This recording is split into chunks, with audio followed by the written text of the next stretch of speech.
Welcome to student import channel. ಇವತ್ತಿನ ವಿಷಯ ಏನಂದರೆ second P U C second exam ಬರೆದರೂ ಪ್ರಾಬ್ಲಮ್ ಆಗಲ್ವಾ?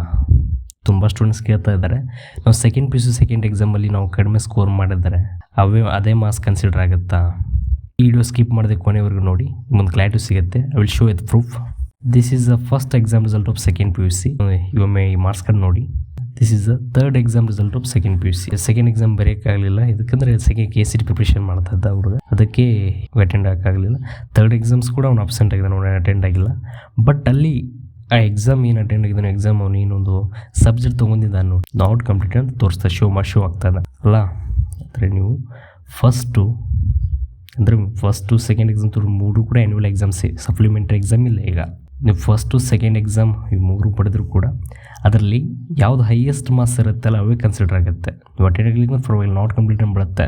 ಫಸ್ಟ್ ಎಕ್ಸಾಮ್ ಪಾಸ್ ಅದು ಸಾಕು. ನೀವು ಸೆಕೆಂಡ್ ಎಕ್ಸಾಮ್ ಅಟೆಂಡ್ ಆಗಲಿಲ್ಲ ಕೂಡ ಅದು ಪಾಸೇ. ಆ ರಿಸಲ್ಟ್ ಮಾತ್ರ ನಾಟ್ ಕಂಪ್ಲೀಟ್ ಶೋ ಆಗುತ್ತೆ. ಬಟ್ ಫೈನಲ್ ರಿಸಲ್ಟ್ ಡಿಫ್ರೆಂಟ್ ಆಗಿರುತ್ತೆ. ನಿಮ್ಗೊಂದು ಫೈನಲ್ ರಿಸಲ್ಟ್ ಕೂಡ ತೋರಿಸ್ತೀನಿ. ರಿಸಲ್ಟ್ ಇದು ಥರ್ಡ್ ಎಕ್ಸಾಮ್ ಆದ ನಂತರ ರಿಸಲ್ಟ್ ಬರುತ್ತೆ. ಈ ಮಾರ್ಕ್ಸ್ ಕಾರ್ಡ್ ನೋಡಿ ಆಯಿತಾ, ವಿತ್ ಪ್ರೂಫ್ ನಾನು ತೋರಿಸ್ತಾ ಇದ್ದೀನಿ. ಅದಕ್ಕೆ ಫಸ್ಟ್ ಸೆಕೆಂಡ್ ಥರ್ಡ್ ಎಕ್ಸಾಮ್ಸ್ ಏನು ಬರುತ್ತಲ್ಲ, ಹೈಯೆಸ್ಟ್ ಮಾರ್ಕ್ಸ್ ಏನು ಇರುತ್ತಲ್ಲ ಅವೇ ಕನ್ಸಿಡರ್ ಆಗುತ್ತೆ. Don't worry students, hope for best result and thank you for watching this video.